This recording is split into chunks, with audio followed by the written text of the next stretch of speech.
ओम शांति। 10 जून 2023 की मुरली। मीठे बाबा हम बच्चों को कह रहे हैं, मीठे बच्चे, अशरीरी बनने की ड्रिल नंबर 1 ड्रिल है। इससे वायुमंडल में सन्नाटा छा जाता है। बाप का डायरेक्शन है, इसी ड्रिल का अभ्यास करो। बाबा हम बच्चों से प्रश्न पूछ रहे हैं, दुनिया के अनेक विघ्नों के बीच में रहते हुए एक रस और खुशी में कौन रह सकते हैं? उत्तर है, जो किसी भी विघ्न की परवाह नहीं करते। तुम्हारे दुश्मन तो अनेक है, विघ्न डालेंगे, कलंक लगाएंगे, गाली देंगे, लेकिन याद रहे कि कलंक लगने से ही तुम कलंगी घर बनते हो। कहते हैं श्री कृष्ण ने चौथ का चंद्रमा देखा, इसलिए उस पर कलंक लगी, लेकिन अभी तुम बच्चों पर बहुत कलंक लगते हैं।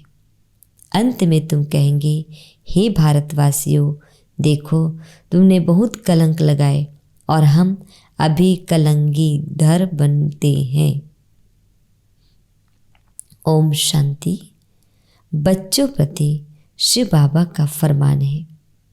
शिव बाबा कहते हैं, मैं ड्रिल टीचर हूँ ना। कहते हैं अशरीरी भव। बच्चे स्वधर्म में टिक जाओ, मन बना भव, माँ में कम याद करो। यह तो जानते हो अब धर्म की ग्लानि है। गीता में है, यदा यदा ही धर्मस्य ग्लानिर्भवति भारत, अभ्युत्थानं धर्मस्य तदात्मानं सृजाम्यहम्। यह श्लोक जन्म जन्मांतर हम गाते आए हैं। जब से भक्ति मार्ग शुरू हुआ, गीता का पाठ करते आए हैं, शिव बाबा की पूजा करते आए हैं। वही शिव बाबा अब कहते हैं, माँ में कम याद करो। तुम पर फिर से माया का परछाया पड़ गया है। अब मैं आया हूँ माया पर जीत पहनाने के लिए। इसलिए मन मना भव, क्योंकि तुमको वापस जाना है मेरे परम धाम में। अगर श्री कृष्ण होता तो कहते मध्याजीत भव। श्री कृष्ण को कृष्णपुरी में याद करो।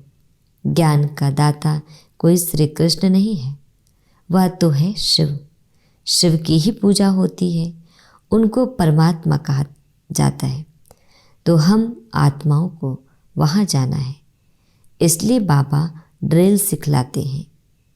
यह है नंबर 1 ड्रिल, मन मना भव, अशरीरी भव। तुम सब ब्राह्मण उनको याद करेंगे। अगर कोई शूद्र यहाँ और कोई ख्यालात में बैठा होगा तो वायुमंडल को खराब कर देगा। उस एक को जब सभी याद करेंगे तो सन्नाटा छा जाएगा। जैसे कोई मरता है तो सन्नाटा हो जाता है, आत्मा के अशरीरी होने का प्रभाव पड़ता है। तो अब बाबा कहते हैं, तुम सब आत्माओं को वापस ले जाऊंगा। काल तो एक आत्मा को ले जाता है, मैं तो कालों का काल हूँ। मैं सबको लेने आया हूँ और मैं आता हूँ साधारण ब्रह्मातन में। मैं मनुष्य सृष्टि का बीज रूप चैतन्य हूँ। मैंने जो गीता सुनाई थी, देखो तुम्हारे पर अब कलश रखा है ना। श्री कृष्ण की गोपियों को भी कलश दिखाते हैं। कहते हैं श्री कृष्ण ने मटकी तोड़ी। अब वह मटकी काहे की? तुम्हारे सिर पर जो विकारों की मटकी है उनको तोड़ते हैं और ज्ञान अमृत का कलश देते हैं। बाकी सत्युग में थोड़ी ही कोई ऐसी बात हो सकती है।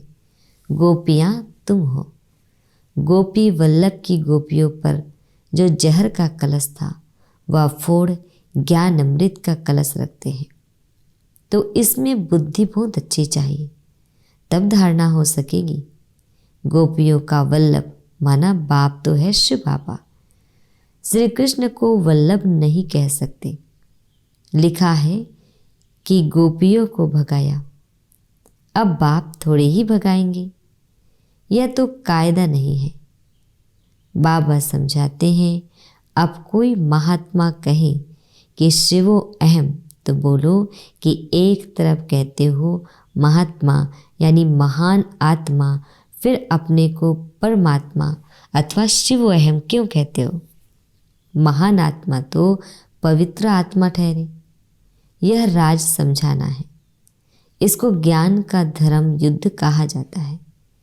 उन्हों के पास है शास्त्रों की मत और तुम्हारे पास है श्रीमत। बाबा कहते हैं, मैं आता ही तब हूँ जब राजयोग सिखलाना है। भारत के ऊपर ही यह सारा खेल है। हीरो हीरोइन का पाठ भारतवासियों को मिला हुआ है। वास्तव में वंदे मातरम भी इन माताओं को कहा जाता है। वह लोग तो भूमि को मातरम कहते हैं। भूमि तो तत्व है, उनको थोड़े ही माता कहा जा सकता है।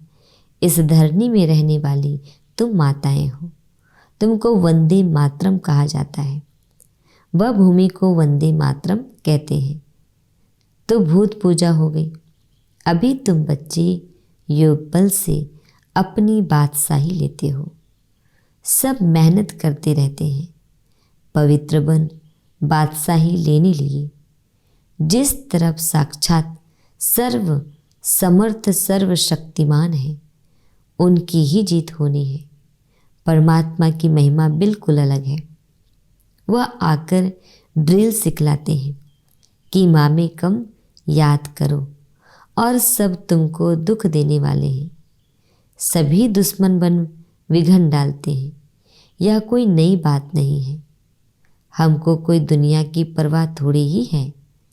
श्री कृष्ण के लिए कहते हैं, चौथ का चंद्रमा देखा तब इतनी गाली खाई। कलंक जिन पर लगाते हैं वही फिर कलंगीधर बनेंगे। फिर अंत में कहेंगे, अरे भारतवासियों, तुमने हमें कितनी गाली दी। देखो हम यहाँ बन रहे हैं, राज्य भाग्य ले रहे हैं। लड़ाई के मैदान पर तो बहुत सहन करना पड़ता है। तो जो राज्य भाग्य देते हैं उन पर बलिहार जाना पड़ता है। यह शिव बाबा समझा रहे हैं। यह दादा अपने को भगवान नहीं समझते हैं, ब्रह्मा बाबा। इसलिए शिव बाबा कहते हैं, बच्चे यह तुम्हारा कल्प कल्प का पाठ है। तुम भी कहेंगे, जब जब धर्म की ग्लानि होती है तब बाबा आते हैं। अब बाबा आया हुआ है और हम बाबा से वर्षा ले रहे हैं। निमंत्रण पत्र भी लौकिक बाप के हद के वर्षे और पारलौकिक बाप के वर्षे वाली पॉइंट बहुत अच्छी लिखी हुई है। बेहद के बाप से ही बेहद का वर्षा मिलता है। लक्ष्मी नारायण को बेहद का वर्षा किसने दिया? बाबा ने, शिव बाबा ने।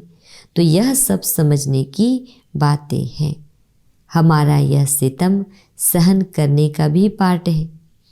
21 जन्म के लिए बादशाही मिलती है, तो इसमें मेहनत करनी पड़ती है। गाया जाता है, सन सोज फादर स्टूडेंट सोज टीचर। अब तुम्हारा रियल पार्ट है। तुम समझा सकते हो, वही हमारा बाप टीचर सतगुरु है। वही मनुष्य सृष्टि का बीज रूप रचयिता है। सब जीव आत्माओं का बाप है। उनको सर्वव्यापी कैसे कहेंगे? बाप तो ऊपर रहने वाला है। तब तो दुख में उनको याद करते हैं। वह आते तब हैं जब धर्म ग्लानि होती है। बाबा कहते हैं, हमारी जन्मभूमि भारत के रहवासी सब दुखी होते हैं, तब मुझे आना पड़ता है। परमात्मा की जन्मभूमि भारत है। यह अक्षर कोई के मुख से कभी निकलेगा नहीं। अगर सब परमात्मा हो तो सबकी जन्मभूमि भारत होगी। बाबा कहते हैं, सभी प्रिसेप्टर्स को भी मैं मुक्ति धाम ले जाता हूँ। जब उन्हों को यह मालूम पड़े कि हमको मुक्ति देने वाला बाबा है, वह भारत में जन्म लेते हैं तो भारत बहुत बड़ा भारी तीर्थ बन जाए। समझो सभी को मालूम पड़े परंतु आ कैसे सके। सभी तो भारत में आ न सके, इतना तो अन्न नहीं है भारत में। यह सुनकर बहुत बहुत खुश होंगे कि ओहो, हमारा बाबा जो इन गुरुओं आदि को भी मुक्ति देते हैं, उनका जन्म भारत में होता है। पहचानेंगे तो नॉलेज से ना और क्या देखेंगे। ब्राह्मणों में जब किसकी सोल आती है तो उनके भी बोलने से पहचानते हैं ना। बिगर बोलने पहचान कैसे हो सकती। बात करने से मालूम पड़ेगा बरोबर फलानी आत्मा है। शिव बाबा भी जब नॉलेज दे तब समझे कि शिव बाबा बोलते हैं। ज्ञान यह तो दे न सके ब्रह्मा बाबा, यह सिवाय बाप के कोई समझा न सके। कभी कभी कोई कहते हैं हम शिव बाबा से बात करें, परंतु उनको पहचानेंगे कैसे, समझ भी नहीं सकेंगे। बुद्धि से समझना चाहिए कि यह नॉलेज बाबा के सिवाय कोई दे नहीं सकता। देखो कहाँ कहाँ बच्चियाँ बिगर देखे तड़प रही हैं शिव बाबा से मिलने।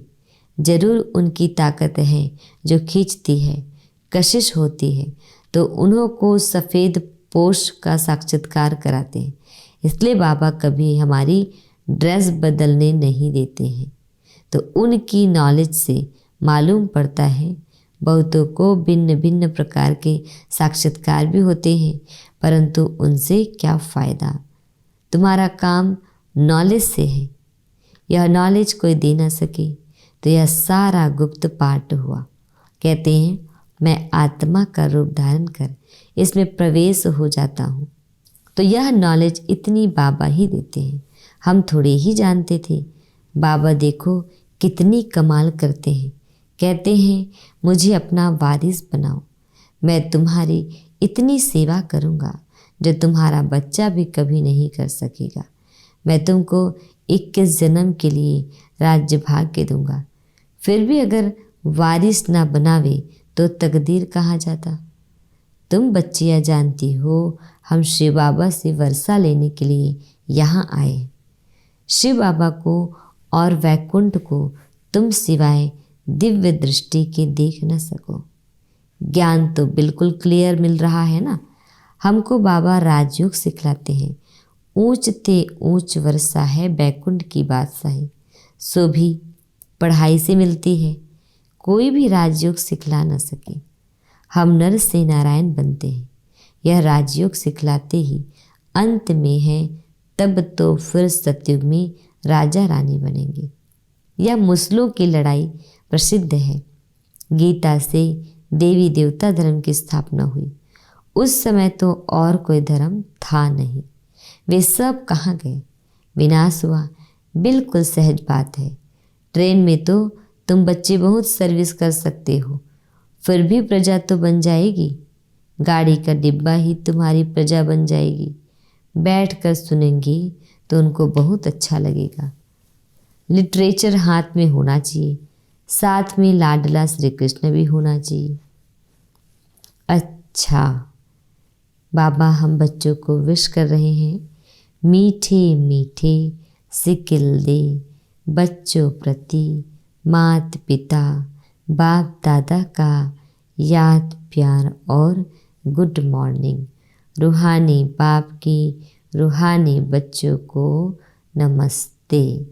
हम रूहानी बच्चों की रूहानी बाप दादा को याद प्यार गुड मॉर्निंग और नमस्ते नमस्ते। शुक्रिया बाबा, शुक्रिया। आज मीठे प्यारे बाबा हम बच्चों को धारणा की पॉइंट दे रहे हैं। फर्स्ट है 21 जन्मों की तकदीर बनाने के लिए शिव बाबा को अपना वारिस बनाना है। हर कर्म से बाप, टीचर, सदगुरु तीनों का शो करना है।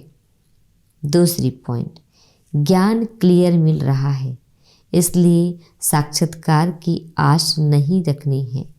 साक्षात सर्वसमर्थ बाप हमारे साथ है, इसलिए विघ्नों से घबराना नहीं है। आज बाबा हम बच्चों को वरदान दे रहे हैं, मेरा बाबा के स्मृति स्वरूप द्वारा समर्थियों का अधिकार प्राप्त करने वाले समर्थ आत्मा भाव। मेरा बाबा के स्मृति स्वरूप द्वारा समर्थियों का अधिकार प्राप्त करने वाले समर्थ आत्मा भाव। डिटेल है, कल्प पहले की स्मृति आते ही बच्चे कहते हैं तुम मेरे हो और बाप कहते तुम मेरे हो। इस मेरेपन की स्मृति से नया जीवन, नया जहान मिल गया और सदा के लिए मेरा बाबा इस स्मृति स्वरूप में टिक गए। इसी स्मृति के रिटर्न में समर्थी स्वरूप बन गए। जो जितना स्मृति में रहते हैं उतना उन्हें समर्थियों का अधिकार प्राप्त होता है। जहाँ स्मृति है वहाँ समर्थी है ही। थोड़ी भी विस्मृति है तो व्यर्थ है, इसलिए सदा स्मृति स्वरूप सो समर्थ स्वरूप बनो। स्लोगन है, हार्ड वर्कर के साथ साथ स्थिति में भी सदा हार्ड माना मजबूत बनो। मातेश्वरी जी के मधुर महावाक्य, सृष्टि की आदि कैसे होगी। डिटेल है, बहुत मनुष्य यह प्रश्न पूछते हैं कि परमात्मा ने सृष्टि कैसे रची है, तो आदि में कौन सा मनुष्य रचा। अब उसका नाम रूप समझना चाहते हैं। अब उस पर उनको समझाया जाता है कि परमात्मा ने सृष्टि की आदि ब्रह्मा तन से की है। पहला आदमी ब्रह्मा रचा है, तो जिस परमात्मा ने सृष्टि की आदि की है तो अवश्य परमात्मा ने भी इस सृष्टि में अपना पार्ट अवश्य बजाया है। अब परमात्मा ने कैसे पार्ट बजाया। पहले तो परमात्मा ने सृष्टि को रचा, उसमें भी पहले ब्रह्मा को रचा, तो गोया पहले ब्रह्मा की पवित्र आत्मा हुई, वही जाकर श्री कृष्ण बनी। उसी तन द्वारा फिर देवी देवताओं की सृष्टि की स्थापना की, तो दैवी सृष्टि की रचना ब्रह्मा तन द्वारा कराई। तो देवी देवताओं का आदि पिता ठहरा ब्रह्मा। ब्रह्मा सो श्री कृष्ण बनता है, वही श्री कृष्ण का फिर अंत का जन्म ब्रह्मा तन है। अब ऐसे ही सृष्टि का नियम चलता आता है। अब वही आत्मा सुख का पाठ पूरा कर दुख के पाठ में आती है, तो रजो तमो अवस्था पास कर फिर शूद्र से ब्राह्मण बनते हैं। तो हम हैं ब्रह्मावंशी सो शिववंशी सच्चे ब्राह्मण। अब ब्रह्मावंशी उसको कहते हैं जो ब्रह्मा के द्वारा अविनाशी ज्ञान लेकर पवित्र बनते हैं। तो इससे सिद्ध है कि इस सृष्टि का आदि पिता है ब्रह्मा बाबा। अच्छा, ओम शांति।